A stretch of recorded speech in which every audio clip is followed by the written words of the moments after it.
കഴിഞ്ഞ ഏതാനും ദിവസങ്ങളായിട്ട് അഫ്ഗാനിസ്ഥാനും പാകിസ്ഥാനും തമ്മിൽ വലിയൊരു യുദ്ധം തന്നെയാണ് നടന്നുകൊണ്ടിരിക്കുന്നത്.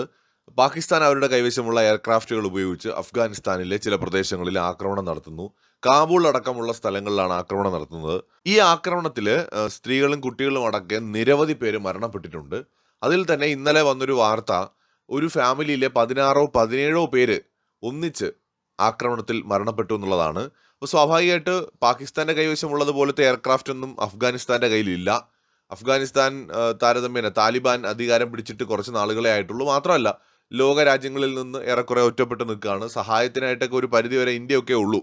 അപ്പോൾ അതുകൊണ്ട് തന്നെ ഇന്ത്യ ഇപ്പോഴും വലിയ ആയുധങ്ങളൊന്നും അഫ്ഗാനിസ്ഥാന് കൊടുത്തിട്ടില്ല. ആ ലെവലിലോട്ട് ഇന്ത്യ അഫ്ഗാനിസ്ഥാൻ ബന്ധം ഉയർന്നിട്ടില്ല. പക്ഷേ മറ്റെന്തെങ്കിലും സഹായങ്ങൾ ചെയ്യുമോ എന്ന് നമുക്കറിയില്ല. അപ്പോൾ എന്തായാലും ഇവിടെ അഫ്ഗാനിസ്ഥാന്റെ തിരിച്ചടി പാകിസ്ഥാന് കിട്ടുന്നുണ്ട്. അത് കരസേനയിലൂടെയാണ് കിട്ടുന്നത് പ്രധാനമായിട്ടും. പാകിസ്ഥാന്റെ 8 മുതൽ 9 പോസ്റ്റുകൾ ഇപ്പോൾ അവർക്ക് നഷ്ടമായിരിക്കുകയാണ്.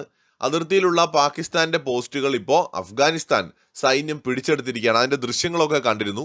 അത് നമ്മുടെ സോഷ്യൽ മീഡിയ പ്ലാറ്റ്ഫോമുകളിലൂടെ പ്രചരിക്കുന്നുണ്ട്. അത് ഏറെക്കുറെ സ്ഥിരീകരിക്കപ്പെട്ടിട്ടുള്ള വിഷ്വൽസ് ആണ്. അപ്പോൾ ഇവിടെ അഫ്ഗാനിസ്ഥാനിൽ പാകിസ്ഥാൻ അവരുടെ യുദ്ധവിമാനം ഉപയോഗിച്ചുകൊണ്ട് ആക്രമണം നടത്തുന്നു. അഫ്ഗാനിസ്ഥാൻ അവരുടെ കരസേനയെ ഉപയോഗിച്ചുകൊണ്ട് പാകിസ്ഥാന്റെ അതിർത്തികളിൽ ആക്രമണം നടത്തുന്നു. നിരവധി പോസ്റ്റുകൾ പിടിച്ചെടുക്കുന്നു.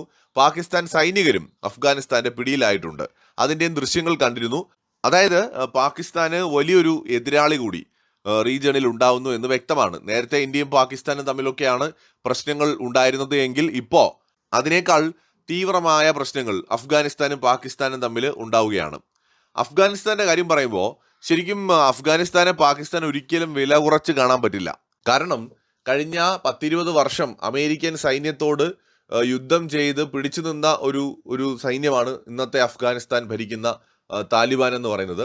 പ്രത്യേകിച്ച് മലനിരകളിലെ യുദ്ധങ്ങളിൽ അവർ പാകിസ്ഥാനേക്കാൾ ഫാർ ബെറ്ററാണ്. എന്ന് മാത്രമല്ല, ഒളിപ്പോര് നടത്തുന്ന കാര്യത്തിലാണെങ്കിലും അതുപോലെ തന്നെ കരയുദ്ധങ്ങളുടെ കാര്യത്തിലാണെങ്കിലും പാകിസ്ഥാൻ അഫ്ഗാനിസ്ഥാനോട് പിടിച്ചു നിൽക്കാൻ വലിയ ബുദ്ധിമുട്ടാണ്. സൈനിക കരുത്ത് നോക്കിക്കഴിഞ്ഞാൽ അഫ്ഗാനിസ്ഥാനേക്കാൾ സൈനികമായി ശക്തമാണ് പാകിസ്ഥാൻ. ആയുധബലം കൊണ്ടും സൈനിക ശേഷി കൊണ്ടുമൊക്കെ മുന്നിലുമാണ്. പക്ഷേ നമുക്കറിയാവുന്ന പോലെ കഴിഞ്ഞ 2 പതിറ്റാണ്ട് അമേരിക്ക, ലോകത്തെ ഏറ്റവും അഡ്വാൻസ്ഡ് ആയിട്ടുള്ള രാജ്യം, അമേരിക്ക അവരുടെ മുഴുവൻ സംവിധാനങ്ങളും അഫ്ഗാനിസ്ഥാനിൽ ഉപയോഗിച്ചിട്ടും താലിബാനെ പരാജയപ്പെടുത്താനോ തുരത്താനോ കഴിഞ്ഞിട്ടില്ല. മറ്റു രാജ്യങ്ങൾക്ക് ആക്രമിച്ച് പൂർണ്ണമായി കീഴ്പ്പെടുത്താൻ കഴിയാത്ത രാജ്യങ്ങളിൽ ഒന്നാണ് ചരിത്രം പരിശോധിച്ചാൽ അഫ്ഗാനിസ്ഥാൻ. അപ്പം അതുകൊണ്ട് തന്നെ ഇത് പാകിസ്ഥാൻ അറിയാം. പാകിസ്ഥാൻ ഒരു കര സൈനിക നീക്കത്തിലേക്ക് നീങ്ങാതെ അവരുടെ ഒരു എയർക്രാഫ്റ്റ് ഉപയോഗിച്ചുകൊണ്ടുള്ള എയർ സ്ട്രൈക്സ് നടത്തുന്നതിന്റെ പ്രധാന കാരണം, ഒന്ന്, അഫ്ഗാനിസ്ഥാന്റെ കയ്യിൽ ഈ പറയുന്ന ആയുധങ്ങൾ ഇല്ല, യുദ്ധവിമാനങ്ങൾ താരതമ്യേന ഇല്ല എന്നാണ് നമ്മുടെ വിശ്വാസം. അപ്പം അതുകൊണ്ട് തന്നെ അത് പാകിസ്ഥാൻ ഒരു എഡ്ജായിട്ട്, ഒരു അഡ്വാൻറ്റേജ് ആയിട്ട് കാണുന്നു. 2, മോസ്റ്റ് മോഡേൺ ആയുധങ്ങളൊന്നും തന്നെ അഫ്ഗാനിസ്ഥാന്റെ കയ്യിൽ ഇല്ല എന്നാണ് പാകിസ്ഥാൻ കണക്കാക്കുന്നത്. അപ്പം അതുകൊണ്ട് പാകിസ്ഥാൻ അവരൊന്ന് വിറപ്പിക്കാമെന്ന് കരുതിയിട്ടാണ് യുദ്ധവിമാനങ്ങൾ ഉപയോഗിച്ചത്.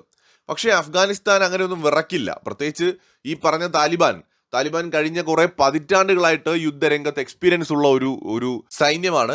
അപ്പം അതുകൊണ്ട് തന്നെ അവരെ നേരിടുകയും തോൽപ്പിക്കുകയും അത്ര എളുപ്പമൊന്നുമല്ല. പാകിസ്ഥാൻ മുഖം രക്ഷിക്കാനുള്ള ഒരു പണിയാണ് ചെയ്തത്. പക്ഷെ ഇപ്പൊ എന്ത് പറ്റിയെന്ന് വെച്ചാൽ അതിർത്തിയിൽ പാകിസ്ഥാന്റെ പോസ്റ്റുകൾ വീണ്ടും അവർക്ക് നഷ്ടമായി. നേരത്തെ തന്നെ ഈ അഫ്ഗാനിസ്ഥാൻ പാകിസ്ഥാൻ അതിർത്തികളിൽ നിരവധി പോസ്റ്റുകൾ താലിബാൻ പിടിച്ചെടുത്തിരുന്നു. ഇതൊരു വസ്തുതയാണ്. മാത്രമല്ല, ഇപ്പോൾ ചില വാർത്തകളിൽ കാണുന്നത് പാകിസ്ഥാന്റെ ഒരു എയർക്രാഫ്റ്റ് വെടിവെച്ചിട്ടിട്ടുണ്ട് അഫ്ഗാനിസ്ഥാൻ.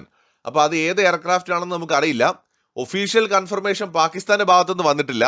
അഥവാ പാകിസ്ഥാന്റെ വിമാനങ്ങൾ വീണിട്ടുണ്ടെങ്കിൽ അവർ സമ്മതിക്കില്ലല്ലോ. ഇന്ത്യ തന്നെ എത്ര എണ്ണം തകർത്തു, പക്ഷെ പാകിസ്ഥാൻ സമ്മതിക്കില്ല. അപ്പം അതുകൊണ്ട് പാകിസ്ഥാനായിട്ട് ഇത് സമ്മതിക്കുമെന്ന് നമുക്ക് പറയാൻ വയ്യ. എന്നാൽ പാകിസ്ഥാന്റെ ഒരു വിമാനം തകർന്ന് വീണ് അത് കടന്ന് കത്തുന്ന ദൃശ്യങ്ങൾ കണ്ടിരുന്നു. അത് ഒഫീഷ്യലായിട്ട് പാകിസ്ഥാന്റെ വിമാനം തന്നെയാണോ എന്നതിന്റെ ക്ലാരിഫിക്കേഷൻ കാണാൻ കഴിയുന്നില്ല. അഫ്ഗാനിസ്ഥാന്റെ ഭാഗത്തുനിന്ന് ചില പ്രതിനിധികളുടെ പ്രതികരണം പാകിസ്ഥാന്റെ ഒരു വിമാനത്തെ വെടിവെച്ചിട്ടു എന്ന് തന്നെയാണ്. അപ്പൊ എന്തായാലും നമുക്ക് അതിനെക്കുറിച്ചുള്ള അപ്ഡേറ്റുകൾ ഇനി വഴിയെ നോക്കാം. എന്തായാലും പാകിസ്ഥാൻ വലിയ ആക്രമണം നടത്തുന്നു. ഈ ആക്രമണത്തിൽ സാധാരണക്കാരടക്കം നിരവധി പേര് കൊല്ലപ്പെടുന്നു. അതിലൊരു ഫാമിലിയിലെ മുഴുവൻ ആളുകളും കൊല്ലപ്പെടുന്നു. 16-17 പേരുണ്ടായിരുന്നു. എല്ലാവരും കൊല്ലപ്പെടുന്നു. അതിന് പകരമായിട്ട് അഫ്ഗാനിസ്ഥാൻ തിരിച്ച് പാകിസ്ഥാനിൽ ആക്രമണം നടത്തുന്നു. പാകിസ്ഥാനിലെ നിരവധി പട്ടാളക്കാർ കൊല്ലപ്പെടുന്നു. അവരുടെ പോസ്റ്റുകൾ പിടിച്ചെടുക്കുന്നു.